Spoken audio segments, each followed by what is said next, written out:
প্রেমে পড়ার মতো এত আনন্দদায়ক কিছু কি আছে পৃথিবীতে? আমি এখনো একটা মেয়েকে অসম্ভব ভালোবাসি, অসম্ভব।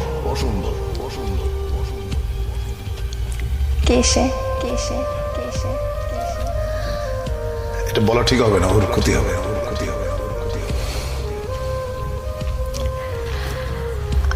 আমরা কি চিনি? চেনো হয়তো। আপনার কাছে প্রেমের সংজ্ঞাটা কি? প্রেম আপনি কিভাবে অনুভব করেন? প্রেম হচ্ছে স্বর্গীয়।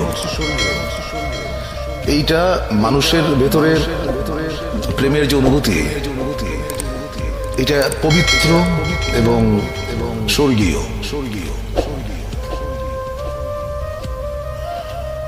প্রেমের চাইতে ভালো বিষয় মানব ইতিহাসে নাই। আমি শুধু মানুষের প্রেমের কথা বলছি না। একটা মানুষ একটা বৃক্ষের সঙ্গে প্রেম করতে পারে। একটা মানুষ তার বাসার জানালার পাশে যে গাছটি আছে সেখানে যেটা দোয়েল পাখি বসে, সে তারও প্রেমে পড়তে পারে, তাই না? সাধারণত আমরা প্রেম বলতে বুঝি খুব ছোট্ট কথা, সেটা হচ্ছে যে একটা ছেলে একটা মেয়ে, ব্যাপারটা কিন্তু সেরকম না, তাই না? ধরো যেমন আমাদের প্রফেট, তার সঙ্গে আল্লাহর যে প্রেম, এটাকে তুমি কিভাবে ডিফাইন করবে? এটা ডিফাইন করা সম্ভব নয়। You have to feel it in your heart.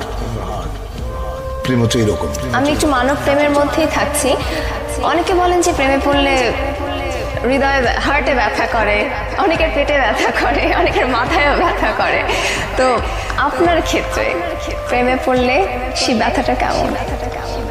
সেটা তোমার মনে হয় যে পেটের উপর একটা প্রজাপতি নাচতেছে,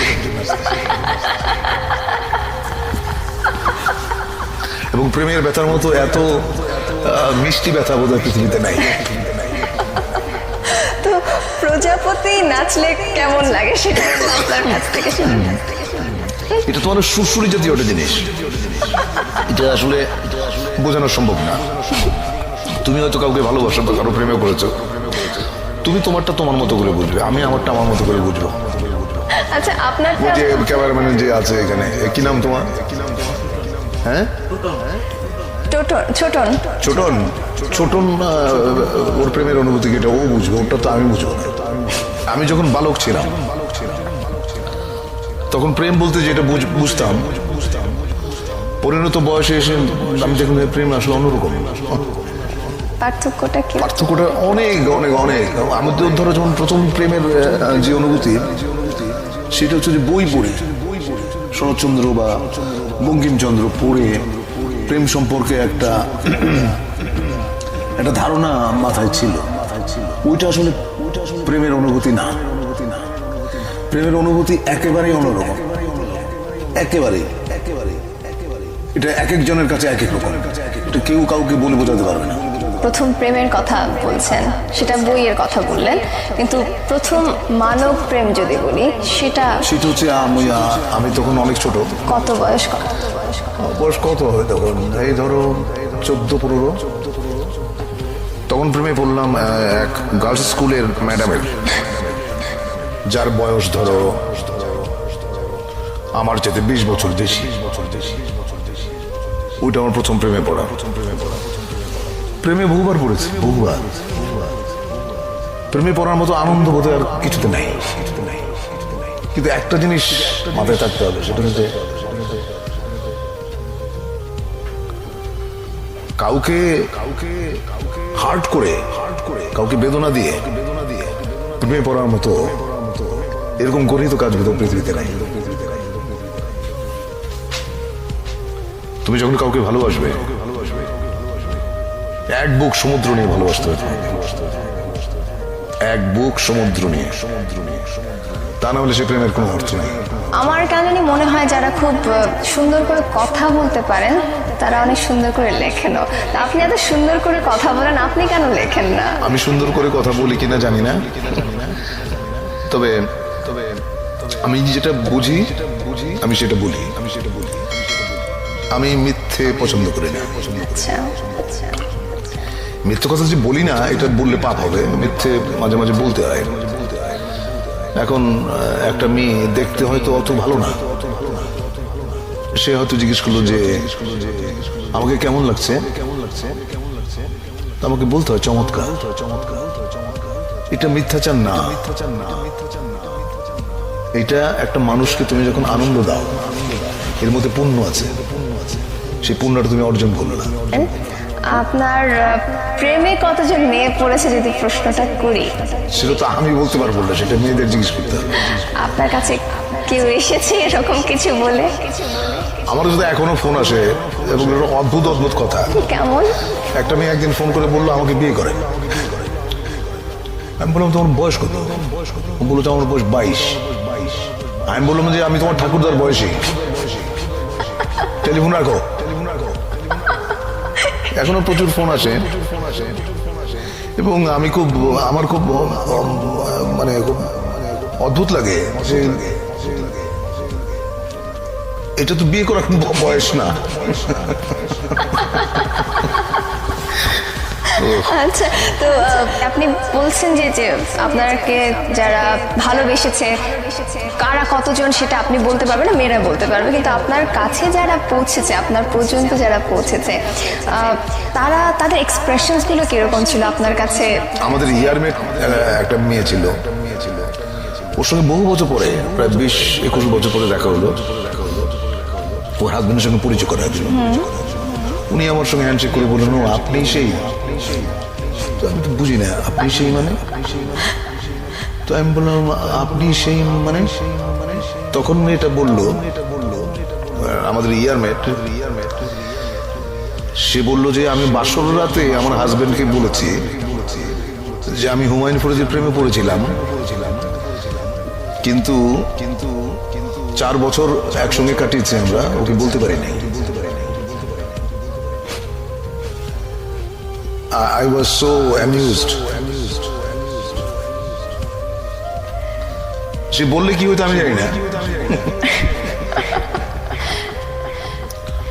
আচ্ছা, আপনি যাদেরকে ভালোবাসতেন তারা আপনাকে পছন্দ করেনি, এরকম কখনো ঘটেছে? না, আমি জানি না আসলে। কেউ কেউ হয়তো অপছন্দ করে, আবার কেউ কেউ হয়তো এড়িয়ে যায়, আমি বুঝি না। আচ্ছা, প্রেমের আরেকটা দিক হচ্ছে না বোঝা। আচ্ছা, মানে কেন প্রেমে পড়লাম, কেন ভালোবাসলাম, এর কারণ তুমি যদি খুঁজতে যাও দেখবো যে কিছু খুঁজে পাচ্ছ না। মানে একটা কালো বেড়াল অন্ধকার ঘরে তুমি খুঁজে বেড়াচ্ছ যেটা ওই ঘরে নাই। প্রেমটা এরকম।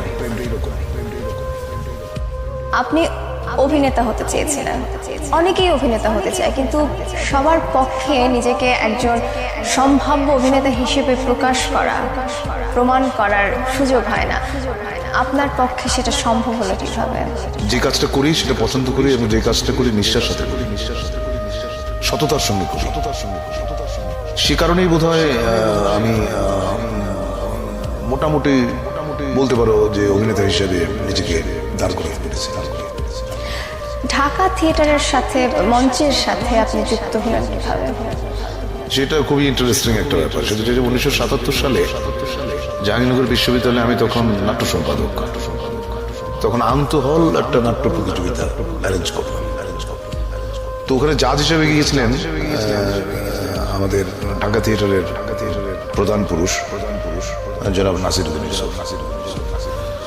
উনি আমার লেখা, আমার ডিরেকশন এবং আমি ছোট্ট একটা চরিত্রে অভিনয় করেছিলাম। ওটা দেখে নাটক শেষ হয়ে যাওয়ার পরে বললেন যে আমাদের ঢাকায় একটা দল আছে, দলটার নাম ঢাকা থিয়েটার, আপনি যদি জয়েন করেন আপনার ভালো লাগবে। তারপরে সেলিম ভাইকে বললাম, সেলিম আলদিন, সেলিম ভাই আমাকে নিয়ে গেল। ওইভাবে ঢাকা থিয়েটার আসবে। সেটা কোন সাল? সেটা 77 সাল।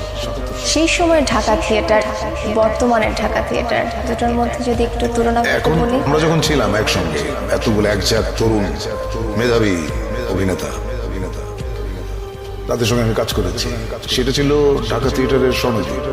এখন আমি থিয়েটার ওইভাবে দেখি না, মাঝে মধ্যে যাই, ওই গেলে একটা সমস্যা হয় যে সবাই এসে মানে সবাই এসে এমনভাবে বিরক্ত বলবো না, এমনভাবে ধরে আমাকে যে আবার একটু অভিনয় করেন মঞ্চে, আমরা দেখতে চাই। অনেকেই বলে যে আমরা আপনার মঞ্চের অভিনয় দেখিনি, দেখতে চাই। তখন খুব বিব্রত হই, কারণ আমি জানি আমি মঞ্চে আর কোনো কাজ করবো না। কারণ মঞ্চে কাজ করার জন্য যেই ধরনের প্রাণ শক্তি লাগে সেটা হয়তো আমার আছে, কিন্তু আরেকটু বেশি থাকলে হয়তো করতাম। সেই প্রাণ শক্তিটা একজন অভিনেতা কোথা থেকে নিয়ে আসতে পারে আপনার মনে হয়? কিভাবে নিজেকে তৈরি করতে পারে? দেখো, ওই গিরিশ ঘোষ না কার জন্য একটা কথা আছে, দেহপট শনে নট সকলই হারায়। কারণ অভিনয় করতে একটা সুস্থ শরীর লাগে, একটা সুস্থ কণ্ঠস্বর। এখন শরীরের সামর্থ্য থাকতে হবে, কারণ মঞ্চে অভিনয় করতে গেলে অনেক অনেক পরিশ্রম করতে হয়। তো সেই জায়গাটা ওই আমি বোধহয় হারিয়ে ফেলেছি। আমার মনে আছে কেরামত মঙ্গল নাটকে আমার একটা এপিসোড ছিল প্রায় 40 মিনিটসের, মানে এক নাগারে সংলাপ বলে যাওয়া। এবং তখন তো মহিলা সমিতিতে তোমারই ছিল না, এয়ার কন্ডিশনার ছিল, প্রচুর ঘাম হতো এবং আমার 1 থেকে 1.5 পাউন্ড ওজন কমে যেত প্রত্যেকটা শোতে, এত পরিশ্রম। মঞ্চে কাজ করার সময়, সেই সময়টা আপনি স্বর্ণ যুগের কথা বলছেন মঞ্চের, সেই মুহূর্তে সেই সময়ে টেলিভিশন এবং মঞ্চে কাজ করার একটা কম্পিটিশনের একটা বিষয় চলে এসেছিল। আপনার সাথে যারা কাজ করছিলেন মঞ্চে, আপনার থেকে কম শক্তিশালী যারা অভিনেতা, তারা টেলিভিশনে গিয়ে অনেক আলোচিত হয়ে উঠছেন। তো এটা কখনো আপনার মধ্যে দ্বন্দ্ব সৃষ্টি করেছে? না, কখনোই না।